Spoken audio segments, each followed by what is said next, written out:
आधुनिक मीरा मधुस्मिता की कथा। यह कहानी है मधुस्मिता की, एक पढ़ी लिखी, सुसंस्कारी और आत्मिक रूप से समृद्ध युवती की, जो एक अच्छे परिवार से ताल्लुक रखती थी। उसके जीवन की राह बाकी लड़कियों से कुछ अलग थी। जहां उसकी सहेलियां आधुनिक दुनिया में रमी थी, वहीं मधुस्मिता का मन अध्यात्म में बसता था। हर दिन वह गांव के किनारे बहती शांत नदी के पास जाती और घंटों तक वहीं बैठी रहती। वहां की शांति, बहती हवा और पानी की कलकल में उसे एक दिव्य संगीत सुनाई देता, एक मधुर बांसुरी की धुन। उसे लगता जैसे उसके हरि, श्री कृष्ण उसके आसपास ही है।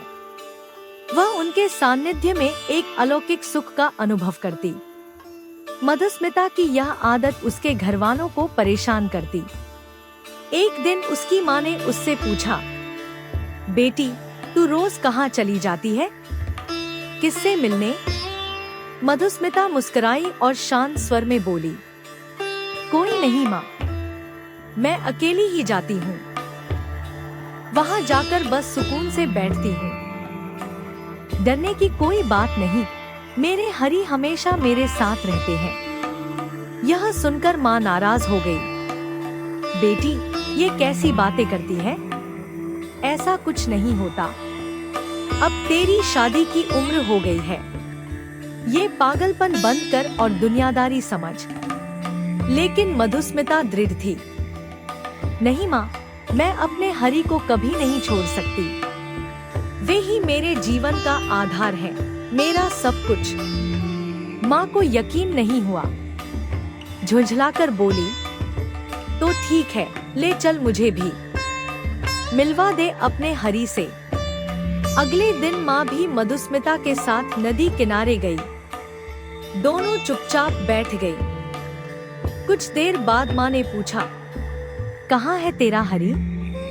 मधुस्मिता मुस्कुरा कर बोली, माँ, वो तो मेरी बगल में ही बैठे हैं। क्या आपको बांसुरी की धुन सुनाई नहीं देती? मैं तो कब से सुन रही हूँ। माँ झल्लाकर बोली, बेटी, पागलों जैसी बात मत कर। यहाँ तो न कोई दिखता है, न कुछ सुनाई देता है। मधुस्मिता थोड़ा चिंतित हो गई और मन ही मन श्री कृष्ण से प्रार्थना करने लगी। हे मेरे कान्हा, आप मुझे तो दिखाई दे रहे हैं, पर माँ को नहीं। अब माँ मुझे झूठा समझेगी। क्या आप माँ को भी दर्शन देंगे? उसकी प्रार्थना सुनकर साक्षात श्री कृष्ण प्रकट हो गए। उनका तेज, उनकी मुस्कान और वह दिव्य रूप देखकर माँ की आंखों से अश्रुधारा बहने लगी। हरि ने मुस्कुराते हुए माँ की ओर देखा और फिर धीरे धीरे अंतर्ध्यान हो गए। माँ भाव विभोर होकर बोली, बेटी, मैं तुझे गलत समझ रही थी, पर तू कब मीरा बन गई, मुझे पता ही नहीं चला। धन्य हो बेटी, जो तूने मेरी कोख से जन्म लिया। आज मेरा जीवन सफल हो गया। यह थी आधुनिक मीरा मधुस्मिता की कथा, जहां भक्ति ने तर्क को जीता और सच्चे प्रेम ने ईश्वर को साक्षात कर दिया। धन्यवाद।